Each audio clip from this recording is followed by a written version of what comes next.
송강호 씨가 주인공으로 나온 영화 중에 일승이라는 영화가 있습니다. 아마 TV에서 보신 분도 있고, 저도 끝까지 본 적은 없지만 이제 가끔 TV에 나오면 이제 이게 무슨 내용이야 이렇게 봤을 때 내용이 이런 것이죠. 한 배구 팀이 있었는데 좀 너무 실력이 없어서 연전연패를 한 번도 승리한 적이 없어서 거의 해체 직전에 온 그런 배구팀에 송강호 씨가 감독으로 부임합니다. 그리고요 목표가 생겼어요. 왜냐면 1승만 하면 그래도 기회가 있다라는 거예요. 그래서 1승을 만들어내기 위해서 그 배구 이 선수들과 이 감독인 송강호 씨가 애를 쓰고 고군분투하는 내용입니다. 근데 저는 거기서 인상적이었던 게 뭐냐면 그 송강호 씨가 좀 자질이 다른 팀들에 비하면 부족한 이 선수들을 이끌고 어떻게 1승을 만들어 나갈까를 해결하기 위해서 치밀하게 하는 게 뭐냐? 자기 선수들의 특징들을 파악한다는 거예요. 뭘 잘하고 뭘 못하고 어떨 때 잘하고 어떨 때 못하는가를 파악하는 것입니다. 또 1승의 대상이 될 상대방의 장점과 단점을 분석해서 시합할 때 우리가 어떻게 대처하면 우리의 위기를 이겨내고 또 상대방의 약점을 파고들 것인가를 분석해서는 그걸 가지고 선수들을 가르쳐 줍니다. 그러자 비록 승리는 아니지만 연전연패하던 그 무기력한 팀이 달라진 팀이 되면서 다른 팀들을 긴장시킨다는 이 내용을 보면서 문득 저는 그 송강호 씨가 그것을 위해서 밤새도록 모니터를 틀어보고 하면서 한 선수 한 선수를 분석하고 연구하고 그리고는 그 선수들을 만나는 그 자리에서 너는 이게 장점이고 너는 이게 단점이고 넌 이럴 때 이렇게 해야 되고를 끊임없이 이야기하는 걸 보면서 감독이 하는 역할이 저거구나. 감독은 그 사람이 최고의 플레이어가 되기 위해서 고민하고 그 인생을 통해서 뭔가 승리를 경험할 수 있도록 자신이 할 수 있는 것을 최선을 다하는 게 감독이라면 바로 성령님은 우리 인생의 감독 되십니다. 성령님은 우리 인생 가운데서 뭘 원하실까요? 딱 하나, 1승이에요. 1승. 모니터 영상 한번 보여줬나요? 옆 사람 보고 한번 인사해 볼까요? 성령님께서 1승을 하라고 말씀하십니다. 그리고 우리 성령님께서 우리에게 원하는 딱 한 가지 뭐라는 거예요? 우리 삶 속에서 1승을 경험하는 거예요. 그걸 위해 성령님 우리 안에서 코치가 되셔서 우리 인생에 대해서 끊임없이 말씀하시는 것이 바로 우리가 말씀을 듣는 이유일 것입니다. 오늘 보면 디모데서는 그런 것입니다. 디모데는 한 그리스도인이요 목회자인 이 디모데에게 성령님 바울 목사님을 통해서 말씀하시는 거예요. 그 말씀을 듣고 그가 더 성숙된 그리스도인으로 더 위대한 목자로서의 삶을 살도록 도우려고 하는 것입니다. 전 탁구를 좋아해서 이 탁구가 경기를 하면 꼭 TV로 봅니다. 다른 건 안 봐도 탁구는 봐요. 요즘 우리 신유빈 선수가 얼마나 잘하는지 보기만 해도 이뻐 죽겠어요. 근데 보면은 아무리 잘하는 선수라도 어느 순간 어려울 때가 있더라는 거예요. 상대방의 그 어떤 페이스에 밀리거나 전략에 밀려서 쩔쩔맬 때가 있어요. 그러면 그때 코치가 하는 게 뭐냐? 타임아웃을 부릅니다. 그럼 타임아웃을 부르고 자기 선수를 불러서 몇 가지 이야기를 해요. 그럼 그 선수는 막 숨을 헐떡이면서 물을 마시면서 고개를 끄덕이면서 듣고는 갑니다. 그러면 타임아웃이 끝난 다음의 플레이가 확실히 직전과는 다르다는 걸 느껴요. 처음에는 속절없이 상대방에게 밀리던 이 선수가 적어도 타임아웃을 듣고 와서 감독의 몇 마디 말을 듣고 나가면 상황을 해결해 나가는 걸 느끼는 거예요. 역전을 하는 기회도 있던 걸 느낍니다. 그러면서 저는 그때 깨달은 게 있어요. 성령께서도 우리 인생 가운데 1승이라는 복을 주시기 위해서 우리 인생을 향하여 끊임없이 말씀하시고 그러면서 우리에게 타임아웃을 우리를 위해서 부르실 때가 있다는 거예요. 잠시 자신의 인생에 끊임없이 뜨겁게 싸우던 이 전쟁을 좀 멈추고 성령님 앞에 귀를 기울이면서 그 음성을 들을 수 있는 타임아웃. 특별히 이 타임아웃을 어떨 때 부르나 봤더니 그 선수가 시합에서 밀릴 때 타임아웃을 더 많이 부르더라고요. 잘하고 있을 때는 안 부르더라고요. 못하고 있을 때 타임아웃을 부르는 거예요. 우리가 우리 인생 가운데 어려움을 겪을 때, 우리 삶의 플레이를 제대로 못하고 있을 때, 그때 지금 우리에게 필요한 가장 중요한 것은 타임아웃입니다. 그 타임아웃은 그 코치 앞에 서는 거예요. 시합을 잠시 멈추는 게 아니라 플레이하던 이 시합을 내려놓고 코치에게 가서 내가 다음 시합은 어떻게 할 것인지를 듣고 거기에 따라 자신을 교정해 나가주는 게 목적이라는 것입니다. 그 목적을 위해서 어떻게 한다는 거예요? 타임아웃을 부른다는 거예요. 어쩌면 주일이라는 것은 여러분들이 올 한 해 여러분들의 인생이라는 그 플레이 이 그라운드에서 1승, 내 인생의 승리를 경험하는 삶을 위해서 타임아웃을 경험하는 시간이에요. 오늘 성령님께서 여러분들에게 또 한 주를 어떻게 살아가야 되는지 말씀해 주실 것입니다. 그 음성을 듣고 싸우면 어떻게 된다는 거 아까도 말했잖아요. 상황이 역전되더라고요. 방금 전까지는 상대 선수에게 밀려서 꼼짝없이 질 것 같았던 이 선수가 코치가 타임아웃을 불러서 잠깐 그 벤치로 들어가서 몇 마디 말을 듣고 돌아오면은 상황을 바꿔버리는 거예요. 승승장구하던 상대방의 선수가 당황해하는 모습이 보여요. 무슨 차이예요? 코치로부터 자신이 어떻게 플레이를 했는지를 들었기 때문에 가능하다는 거예요. 여러분들, 성령님께서 우리를 너무나 사랑하셔서 우리 삶 가운데, 우리 인생 가운데 1승을 경험하게 하기 위해서 코치로 여러분들의 삶 가운데 늘 함께 하심을 믿으시기 바랍니다. 그럼 우리가 어떨 때 타임아웃을 들어요? 내가 내 삶에 대해서 어려움을 겪고 있을 때, 근심을 겪고 있을 때, 고난을 겪고 있을 때, 내 삶이 제대로 풀리지 않는 답답함을 겪을 때 우리는 우리 마음속으로 뭘 해야 돼요? 성령님, 타임아웃 좀 불러주세요. 제가 뭘 잘못하고 있는지 성령님 말씀 좀 해주십시오. 그리고 성령님이 있는 그 벤치로 달려가는 것입니다. 저는 교회가 그런 벤치라고 생각해요. 여러분, 이 평택 땅에서 여러분들이 그 1승을 거두게 하시기 위해서 성령님이 여러분들의 인생을 세세히 치밀하게 분석하고 연구하고 바라보십니다. 그냥 대충 해라가 아니에요. 성령님이 여러분들의 인생을 철저히 분석해요. 이 배구 선수를 코치하는 감독은 그 선수 하나를 위해서 밤이 새도록 모니터를 돌리고 돌려서 그 선수의 약점과 특징을 분석하려고 애를 쓰는 것처럼 성령님은 우리 마음의 중심 속에서 우리가 어떻게 하면 인생의 1승을 거둘 수 있을까, 그걸 위해서 불철주야로 고민하면서 여러분들과 함께 한다는 거예요. 그것을 안다면 여러분들, 우리는 어떻게 될까요? 그분의 음성 앞에 서는 것, 그분이 타임아웃을 불렀을 때 하던 모든 일들을 내려놓고 그 성령 앞에 달려오는 믿음, 저는 그것이 바로 우리 인생의 1승을 경험하기 위해서 가장 중요한 지혜라고 믿습니다. 그렇다면 이제 한 해를 마무리하는 2025년도 52번째 타임아웃, 오늘 주님께서 여러분들에게 앞으로 2026년도라는 여러분들의 인생 가운데 또 다른 1승을 거두기 위해서 어떻게 살아야 되는지를 말씀하신다면 성령님은 어떤 것을 말씀하실까요? 저는 성령님께서 바울 목사님을 통해서 이 디모데에게 가르치신 이 3가지, 네가 너의 인생을 복되게 만들려면 이 3가지를 꼭 명심하라고 한 이 말씀을 오늘 본문 속에서 발견하고 그것을 통해서 여러분들에게도 동일한 코칭을 해주실 그 성령님의 음성을 듣는 자가 되길 주의 이름으로 축복합니다. 먼저 한 해의 마지막 주주 벤치 위에서 더 나은 플레이어로 살도록 성령께서 주시는 지침은 고난 때문에 예수님과 동행을 멈추지 말라는 거예요. 고난이 있다고 예수님과 동행하는 것을 멈추지 말라고 말씀하십니다. 5절에 보니까 그러나 너는 모든 일에 신중하여 고난을 받으며 전도자의 일을 하면 내 직무를 다하라.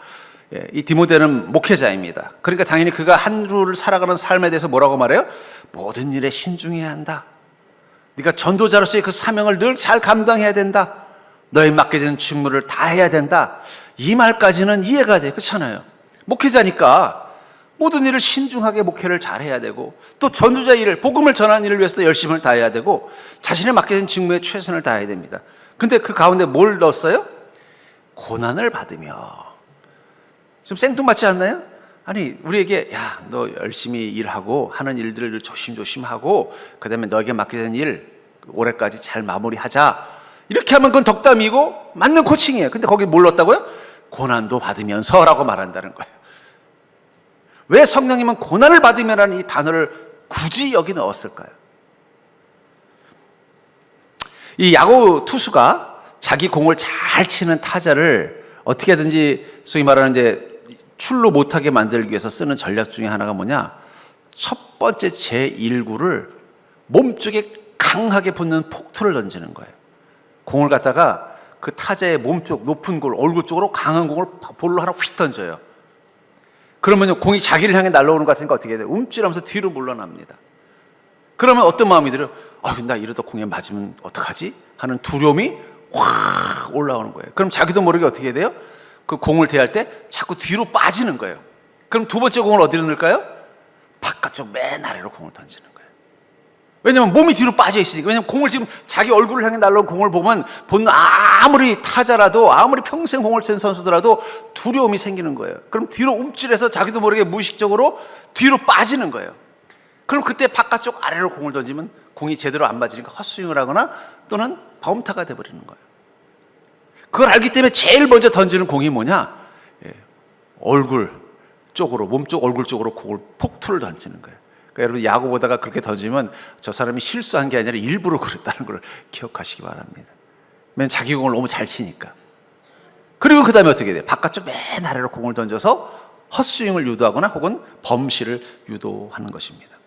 마귀도 마찬가지입니다. 마귀는 우리가 주님의 나라에서 1승하는 걸 원하지 않아요.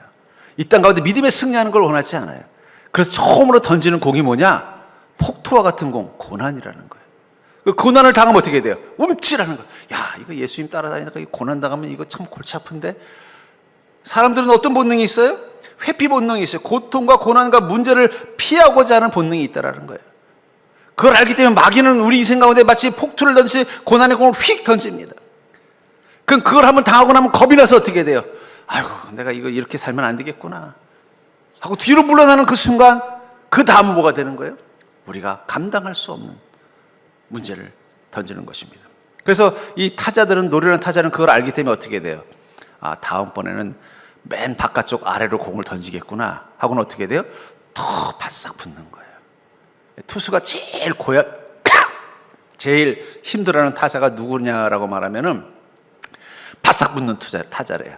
나한테 공을 맞춰달라고 하는 타자래요.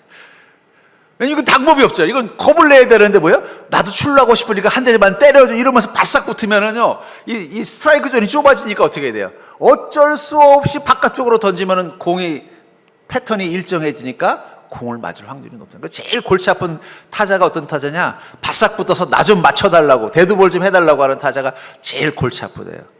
여러분, 마귀가 제일 골치 아파하는 그리스도인이 누군지 아세요? 나도 좀 고난 좀 받게 해달라고 기도하는 것입니다. 옆 사람하고 인사할까요? 2026년도에는 고난 때문에 물러서지 말고 고난에 바싹 붙읍시다. 예. 왜 뭐라고 말씀하고 있어요? 모든 일에 신중하여 전도자의 일을 하며 내 직무를 다하라 하면서 중간에 고난을 받으며. 예수님도 뭐라고 말씀하셨어요? 누군지 나를 따라다니려거든 자기를 부인하고 자기 십자가를 지고 나를 지니라. 예수님이 시작부터 뭐라고 말하는 거예요? 나랑 같이 가려면 고난을 맞을 준비를 하라는 거예요. 여러분들은 예수님 따라다니면 다 복인 줄 알지만 고난을 지나야 복인 걸 기억하시기 바랍니다. 그게 그리스도인이 가야 되는 길이라고 말하고 있다는 거예요. 거기서 어떤 사람들은 마치 그 몸쪽으로 달려오는 그 공을 보고 질끔 놀라서 뒤로 물러나는 것처럼 내가 주님과 같이 다니다가 내 인생이 불행해지겠구나 생각하는 거예요. 특별히 예수님과 함께 동행하는 제자들 중에 그 십자가라는 풍랑 앞에서 움찔해서 예수님을 떠난 자가 누구예요? 그게 가룟 유다예요. 주님과 함께 다니면 다 좋은 일만 있는 줄 알았더니 갈수록 고난도 받아야 되는 상황이 오니까 가룟 유다는 내가 예수님 따라다니다가 손해가 막심하겠다. 그냥은 못 가겠고 내가 그동안 예수님을 위해서 투자한 돈도 있으니까 한 은 30냥에 팔아서 나도 여비는 챙겨가야겠다. 이런 마음으로 주님을 팔아버린 거예요. 그러나 베드로는 다릅니다. 고난이 두렵고 움찔대지만 떠나지 않았다는 거예요.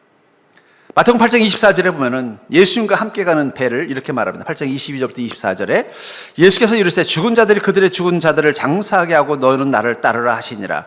제자들이 배에 오르심에 제자들이 따랐더니 바다에 큰 놀이 일어나 배가 물결에 덮이게 되었는데 예수께서는 주무시는지라.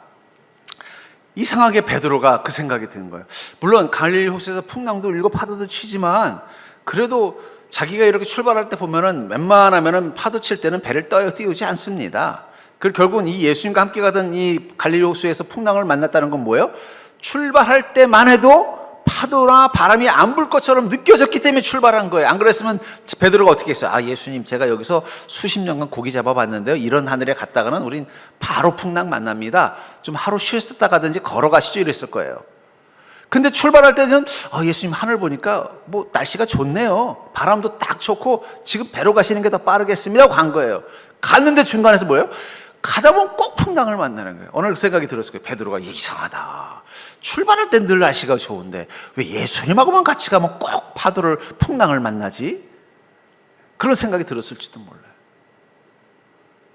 근데 중요한 건 뭐예요? 그 풍랑 가운데서도 베드로는 주님을 떠나지 않았다는 거예요. 따르겠다는 마음이 있었다는 거예요.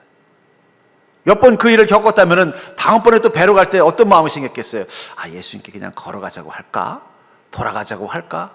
이런 마음이 들었을지도 몰라요. 그러다가 마음을 바꿨을 거예요. 그래, 풍랑을 만나도 주님이 함께 계신다면 뭘 걱정이야? 주님께서 꾸짖기만 하시면 되는데, 그래, 무슨 일 있어도 나는 주님을 따르겠어. 여러분들, 2026년도도 여러분들의 인생의 항해가 늘 평탄하고 순풍만 불 거라고 생각하지 마세요.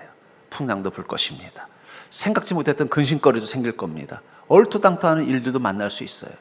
그러나 중요한 건 우리가 그 시간의 한가운데서 주님과 함께 동행한다면, 주님을 깨울 수 있는 믿음만 있다면 우리는 그 고난이 우리를 더 유익되게 만드는 은혜를 누리게 되는 줄 믿으시기 바랍니다. 그렇기 때문에 여러분들, 우리는 점검해야 돼요. 나는 고난 때문에 예수님과 동행하는 것을 멈춘 적은 없는가? 올해 내가 그런 모습이 있었다면 이제는 더 그 고난에 바싹 한번 붙어보십시오. 내가 내년에는 어떤 풍랑이 불더라도 주님을 따르는 이 걸음을 멈추지 않겠다.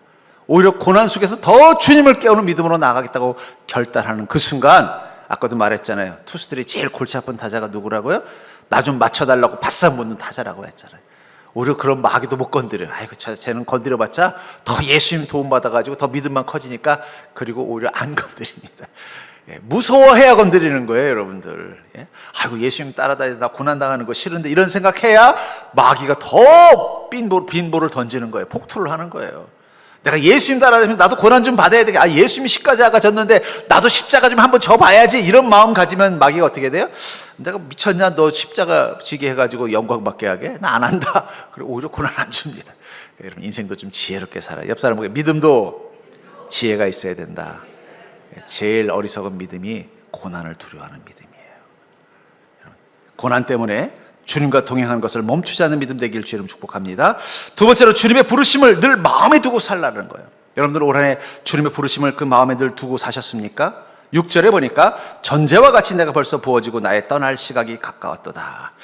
베드로에게 떠날 시각이라는 것은 주님 곁으로 가는 시간이며 주님의 부르심 앞에 서는 시간을 말하는 것입니다. 그리고 그것은 자기가 이 땅에서의 삶의 시간의 끝을 이야기하고 있는 거예요.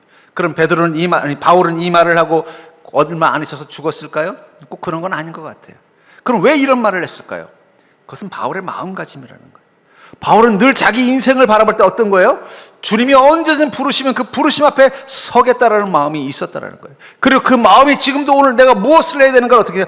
내가 곧 떠날 시각이 얼마 안 남았으면 뭘부터 하겠어요? 주님이 원하시는 일에 집중하지 않겠냐는 거예요. 현대인들의 문제점은 그들이 오늘만 생각하며 산다는 거예요. 하루살이 같은 인생을 살아요. 오늘만 생각하니까 어떻게 해요? 오늘 나에게 기쁨을 주는 것, 오늘 나에게 만족을 주는 것, 오늘 나에게 유익을 주는 것에만 집중합니다. 그러나 믿음은 끝을 알기 때문에 내 일을 위해 사는 게 믿음이에요. 그래서 믿음을 가진 자는 소망의 하나님을 찾고, 믿음이 가지고 있는 가장 큰 성품 중에 하나가 바로 소망입니다. 그러니까 믿음이 살아있으면 소망이 먼저 올라와요. 여러분, 믿음이 막 올라가면 제일 먼저 생기는 게 뭐예요? 소망이잖아. 하나님이 내일 내게 이런 은혜를 주실 것이고 내게 이런 길을 주실 거라는 그 끝을 보는 눈이 있기 때문에 어떻게 돼요? 오늘 어려움이 있어도 그 어려움을 견뎌내고 나갈 수 있게 만들어주는 것입니다. 그러나 그 끝이 있다는 생각을 하지 않고 살면 오늘의 앞에서 일희일비하는 거예요. 오늘 주어진 것에 취해서 어리석어지고, 오늘 어려운 일에 대해서 원망하고 자포자기하고. 우리 그리스도인은 주님께서 언제든 부르시면 떠날 수 있는 자라는 것을 기억하면서 사는 자들이어야 합니다. 여러분들이 오늘 밤 주님께서 여러분들을 부르신다면 여러분들은 갈 준비가 되어져 있으신가요? 아유, 목사님 그런 말씀하지 마세요. 요즘 100세 시대인데 물론 하나님께서 여러분들의 생명을 지켜주실 것입니다. 그러나 적어도 내 마음이 지금 주님이 부르시더라도 내가 당당하게 갈 준비가 되어져 있느냐는 정말 중요하다는 거예요. 그리고 그런 마음을 가지고 살면 오늘 우리가 사는 모습이 다를 수밖에 없습니다. 마태복음 25장 18절부터 19절에 보면은 이 달란트에 관한 비유가 나오는데, 이 한 달란트 받은 자가 이렇게 했다고 말하고 있어요. 한 달란트 받은 자는 가서 땅을 사고 그 주인의 돈을 감추어 두었더니 오랜 후에 그 종들의 주인이 돌아와 그들과 결산할세. 왜 5달란트와 2달란트 받은 종들은 그걸 가져가서 사업을 했는데 왜 이 한 달란트 받은 종은 그걸 땅에다 묻었을까요? 나중에 주인이 이 사실을 알고 이렇게 말하죠. 그럼 차라리 그걸 은행에 넣어놔서 이자라도 받았으면 낫지 않았겠냐, 이 어리석은 자여 라고 말합니다. 그 말을 들어보니까 그런 것 같아요. 내가 사업하고 싶은 마음도 없고 이걸 뭐 몇 배로 남기고 싶은 마음도 없으면 가장 안전한 전략이 뭐예요? 은행에 넣으면 그래도 뭐 2%인지 3%인지 이자라도 받잖아요. 그럼 왜 은행에 안 넣고 땅에 묻었을까요? 신경 쓰기 싫었어요. 신경 쓰기 싫어서. 은행에 넣어놔도 신경 써야죠. 그렇잖아요. 이자가 얼마나 오는지, 어느 은행에 더 이자가 많은지, 또 그 은행이 요즘 어렵다는데 혹시 내가 뭐 아껴놓은 돈을 잃어버리는 건 아닌지. 신경 안 쓰는 제일 좋은 방법이 뭐예요? 아무도 모르고 나만 아는 곳에 묻어버리는 거예요. 결국 그 이 한 달한테 받은 종의 치명적인 약점은 뭐예요? 주님께 신경 쓰고 싶지 않다라는 거예요. 내 일에만 신경 쓰고 살고 싶다라는 거예요. 그 결과는 뭐예요? 주님이 오셨을 때 악하고 게으른 종이 되어버린 거예요. 또 마가복음 12장 7절부터 9절에 보면은 이 포도원 농부에 관한 이야기가 나옵니다. 이 포도원 농부들이 주인으로부터 좋은 포도원을 받았는데, 그리고 멀리 여행을 간 이 주인이 가끔씩 그 수확물 중에 일부를 이제 소위 말하는 이제 세금처럼 월세처럼 받으려고 오면은 처음에는 해줬는데 나중엔 막 아까운 거예요. 그래서 온 종들을 좀 때려서 보냈어요. 그랬더니 주인이 생각하길, 이 사람들이 내가 오랫동안 떨어져 있으니까 우리 종들을 못 알아봐서 그러나 보다. 그러면 내 아들을 보내면은 나랑 똑같이 생겼고 또 전에 봤으니까 잘해주겠지 하고 보냈어요. 그때 농부들이 무슨 생각을 했냐면 이렇게 말합니다. 그 농부들이 서로 말하되 이는 상속자니 자 죽이자. 그러면 그 유산이 우리 것이 되리라 하고 이에 잡아 죽여 포도원 밖에 내던졌느니라. 포도원 주인이 어떻게 하겠느냐? 와서 그 농부들을 진멸하고 포도원을 다른 사람에게 주리라. 여러분 참 이상하지 않습니까? 상속자를 죽였다고 그 포도원이 자기게 되나요? 왜 어떻게 그런 생각을 하게 됐을까요? 여러분, 욕심이 우리 마음을 지배하면요, 우리는 멍청이가 됩니다. 내일 끝이 어떻게 될지를 예상할 수 있는 능력을 잊어버려요. 그래서 욕심이 잉태한 즉 죄를 낳고 죄가 장성한 즉 사망을 낳느니라. 생각해보세요. 이 농부들은 이 바보 같은 짓을 했잖아요. 왜 그래요? 아니, 그 사람의 아들이 죽었다고 그 포도원이 자기게 되는 건 아니에요. 그렇잖아요. 명의가 분명히 그렇게 되어 있는데 설령 그 주인이 죽었어도 어떻게 돼요? 그건 그 다른 상속자에게 넘어가지 이 농부들에게 오지는 않게 돼 있단 말이에요. 근데 왜 이런 말도 안 되는 상상을 하게 됐을까요? 욕심 때문에 했다는 거예요. 왜 우리가 이 땅에 대한 욕심과 미련을 내려놓아야 되느냐? 그러면 우리도 모르게 어떤 게 있어요? 이 말도 안 되는 생각을 하는 거예요. 주님이 오셨을 때 우리는 오히려 주님의 아들을 십자가에 못 박는 죄인이 되는 거예요. 결국은 바리새인들이 행한 악은 뭐 때문이에요? 욕심 때문이에요. 저 예수님이 와가지고 막 그냥 사람들이 열광하니까 자기들이 손해가 막 심한 거예요. 아무리 봐도 예수님께서 우리가 기다리는 메시아인 것 같기는 한데 그걸 인정해버리는 그 순간 자기들은 아무것도 아니게 되는 거예요. 그러니까 어떻게 했어요? 예수님은 어떻게든지 흠집을 젊어서 메시아가 아니라는 걸 강조하려고 하고 나중엔 그것도 저것도 안 되니까 어떻게 돼요? 군중들을 선동해서 예수님을 죽이는 거예요. 아니 정말 예수님이 메시아이면 어떡하려고 그런 무례한 짓을, 위험한 짓을 선택한 이유는 딱 하나라는 거예요. 욕심입니다. 여러분들, 우리가 왜 주님께서 부르실 그날이 늘 기다리고 있다는 걸 기억해야 되느냐? 그래야 욕심을 내려놓을 수 있는 거예요. 어릴 적에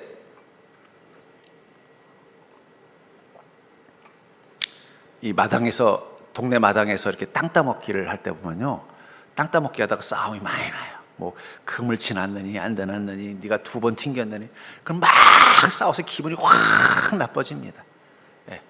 그러다가 해가 지고 부모님 엄마가 불러요. 철수야 밥 먹으라. 그러면요 억울해도 어떻게 돼요? 가야죠. 땅을 많이 따먹었어도 그건 아무것도 아닌 거예요. 근데 거기서 그런 마음을 못 갖고 막 끝까지 막 지어서 분해서 못 가는 가지마 끝까지 해야 돼 이런 애들이 있어요. 그러면요 어떻게 하는지 아세요? 이 땅 너 가져. 그리고 가버려요. 그러면 혼자서 그 땅 가지고 뭐 할 거예요? 땅 따먹기 하던 친구는 다 가버렸는데 자기는 별로 갖지 못해서 억울해가지고 야 가지마 이거 끝까지 해야 돼 하면서 어떻게든 땅 따먹기 더 해서 더 많은 땅을 가지려고 했더니 막상 엄마가 부르는 소리 듣고서 그 친구는 가면서 야 이 땅 너 가져. 그리고 가버리는 거예요. 그러면 갑자기 자신이 막 거기서 막 안달했던 게 뭐가 되는 거예요? 바보스러움이 된 거예요. 그럼 어떻게 자기도 뭐 아무도 놀아주지 않는 그 땅 따먹기를 뭐 하라고 있겠어요? 그냥 툴툴 털고 일어나서 밥 먹으러 가면 다음 날 다시 만나면 또 어떻게 돼요? 또 새로운 땅 따먹기를 해야 되는 거예요. 저는 그게 인생이라고 생각합니다. 여러분들, 우리 안에 욕심이 있으면 주님이 곧 오신다는 걸 잊어버려요. 주님이 곧 오신다는 걸 잊어버리니까 어떻게 돼요? 오늘 내가 주님 앞에서 어떤 모습으로 살아야 되는지에 대한 고민을 잃어버리는 거예요. 그러니까 욕심에 매몰이 돼서 그것에 전전긍긍하면서 이 땅의 삶이 전부인 것처럼 살아가다가 나중에 시간이 지나면요, 그 시간들이 후회가 되고 부끄러워지는 거예요. 제가 군대 다닐 때만 해도 좀 군대 문화가 별로 좋지 않았습니다. 폭력적이었어요. 또 제가 다닌 공병대는 더 심했어요. 근데 여러분, 바깥에서 제가 그 생각이 들었어요. 3년을 같은 집에서 먹고 살고 하루 종일 24시간 3년을 같은 집에서 먹고 자고 살면은 얼마나 친해지겠어요.